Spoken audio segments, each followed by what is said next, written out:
After many years of hiatus from making electronics and robotics and doing computer programming, I feel I need to get back into it. And this is one of my first projects.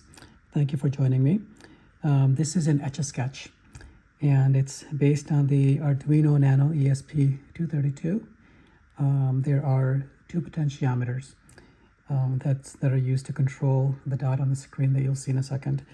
There are 3-volt regulators because the potentiometers act as a voltage divider, dividing 3 volt from ground and feeding it into the Arduino input, the analog input.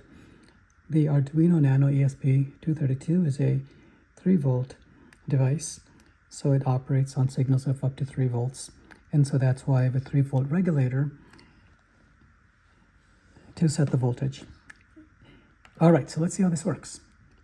Here's the screen right here, and I am using a 2-inch screen.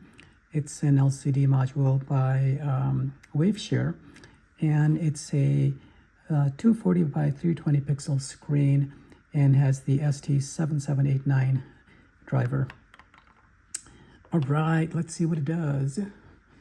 If we move the potentiometers, it moves the dot and draws a line in the X and the Y directions. Isn't that the coolest thing? So if you are coordinated, then you'll be able to draw shapes and circles and things like that.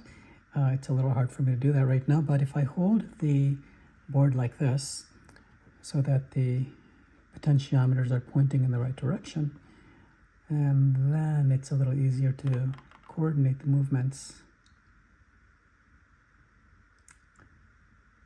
All right, this is so exciting and so fun for me. Let's take a look at a little bit how the code works.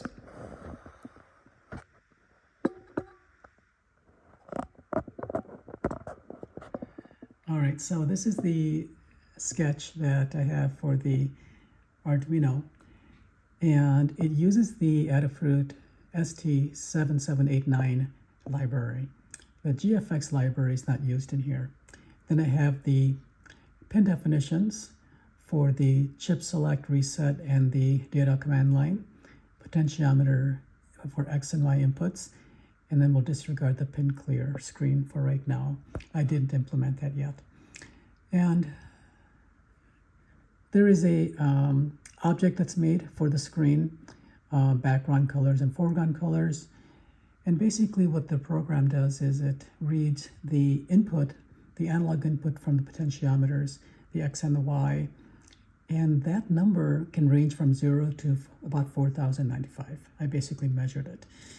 And we have to convert that, we have to scale that using the map function into the width of the screen and the height of the screen, and then I use the draw pixel function to map the pixel onto the screen. And that's how this works.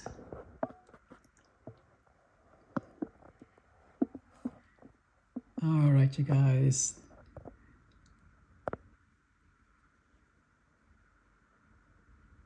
There we go. Got it. Very nice. I hope that you enjoyed this project as much as I did. And thank you for joining me.